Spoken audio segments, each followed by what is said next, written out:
Princípios da tensão superficial. A tensão superficial é a força que atua através de uma linha imaginária na superfície do líquido.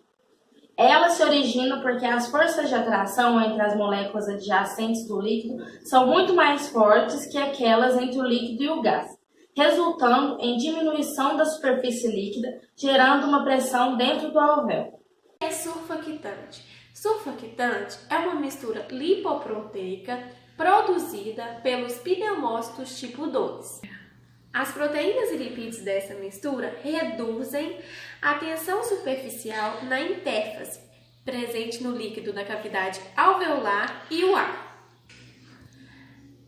Os efeitos do surfactante. A camada de surfactante ela tem que ser sempre renovada. Ela facilita a troca de gases nos pulmões. Permite que os alvéolos pulmonares, que são pequenos sacos responsáveis pelas trocas gasosas, que eles fiquem abertos durante a respiração através de uma tensão que facilita a entrada de oxigênio na circulação sanguínea. Relação entre fluxo de ar, pressão e resistência. A relação entre o fluxo de ar, pressão e resistência nos pulmões é análoga ao fluxo sanguíneo. As pressões de gás são análogas às pressões do líquido e a resistência das vias aéreas é análoga à resistência dos vasos sanguíneos. A seguinte relação agora é familiar.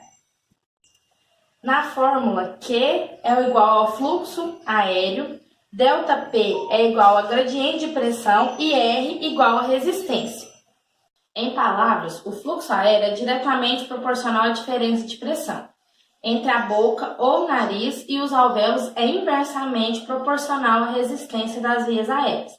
É importante compreender que a diferença de pressão é a força motriz. Sem a diferença de pressão, o fluxo aéreo não pode ocorrer. Para ilustrar esse ponto, compare as pressões que existem nas diferentes fases do ciclo respiratório. Por exemplo, no repouso entre as respirações e durante a inspiração. Entre as respirações, a pressão alveolar se iguala à pressão atmosférica. Não existe gradiente de pressão, nenhuma força motriz e nenhum fluxo aéreo. Por outro lado, durante a inspiração, o diafragma se contrai para aumentar o volume pulmonar, o que reduz a pressão alveolar e estabelece o gradiente de pressão que ativa o fluxo aéreo para os pulmões. Ciclo respiratório.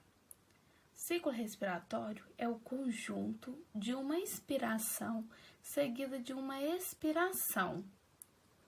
É um conjunto de movimentos involuntários que é controlado pelo sistema nervoso autônomo. A frequência dos movimentos respiratórios altera-se de acordo com a atividade do organismo. A inspiração é um processo de sugar o ar para dentro do organismo. A expiração é um processo de liberar o ar para fora do organismo. A expiração, o diafragma, o externo e as costelas regressam à sua posição inicial, diminuindo o volume da caixa torácica. Os pulmões também diminuem de volume. A pressão dentro dos pulmões aumenta, assim ficando maior que a pressão atmosférica. O ar sai dos pulmões para o exterior através das vias respiratórias. A inspiração, o diafragma contrai-se e abaixa, o externo é projetado, as costelas movem-se para fora e para cima. Assim, aumenta o volume da caixa torácica. Os pulmões se dilatam e aumentam de volume. A pressão dentro dos pulmões diminui, ficando menor que sua pressão atmosférica. O ar atmosférico entra para os pulmões através das vias respiratórias. Vamos lá. Relação ventilação e perfusão. Ela é influenciada diretamente no sistema de oxigênio de pacientes, principalmente de paciente crítico. É um desequilíbrio de ventilação e precisão.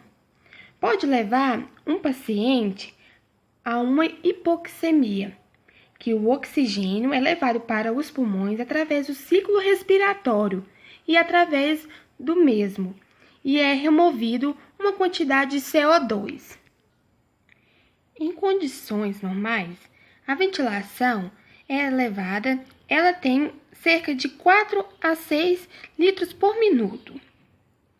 E o fluxo sanguíneo para o pulmão é igual ao débito cardíaco de 5 litros de sangue por minuto.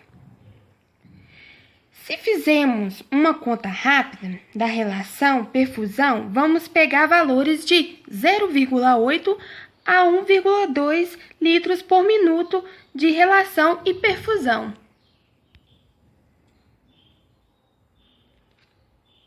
Então, vamos lá. Essa seria uma ventilação normal, ou seja, o indivíduo que encontra-se com uma relação 0,8 ou 1,2 está conseguindo fazer suas trocas adequadas. Vale ressaltar, galera, que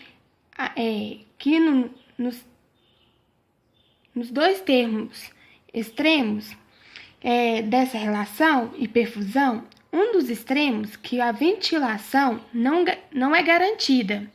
Ela pode acontecer uma obstrução total. Estão vendo aí a obstrução total ou ainda parcial da ventilação, fazendo que o sangue que chegue aos capilares, os capilares são esses aqui, os capilares que cheguem aos capilares pulmonares, não consiga realizar a troca gasosa.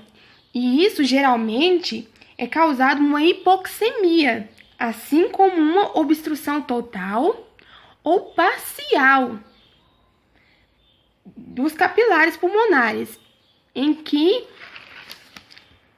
a ventilação normal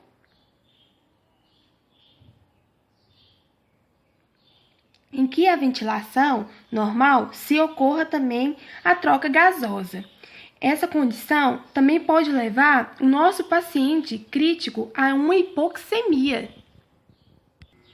Então, vamos lá, galera, ver esse desenho esquemático. Então, para mostrar para vocês, esse é o desequilíbrio da perfusão e ventilação. Primeiro, aqui vamos falar sobre o shunt. Significa, toda vez que ocorre um shunt, significa estando uma perfusão.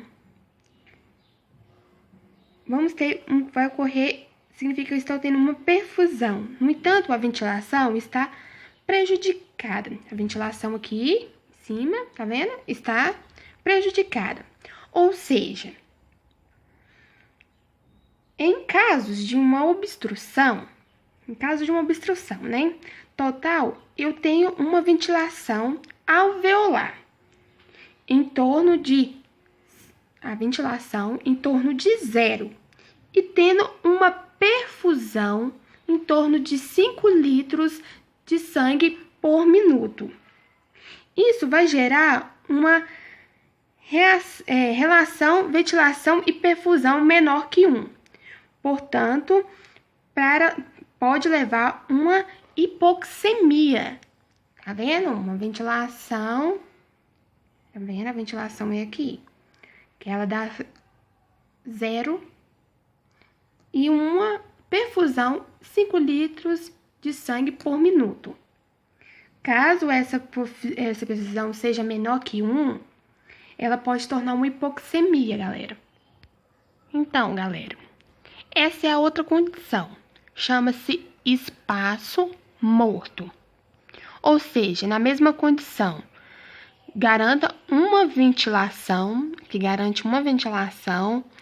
alveolar em torno de 4 a 6 litros por minuto.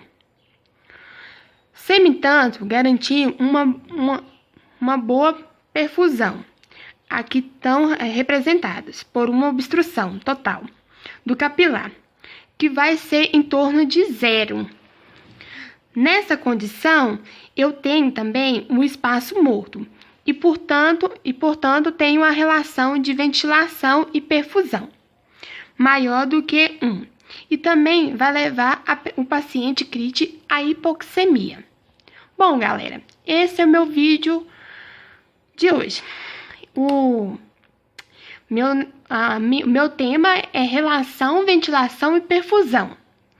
E espero que vocês gostem e ajudem. Muito obrigada.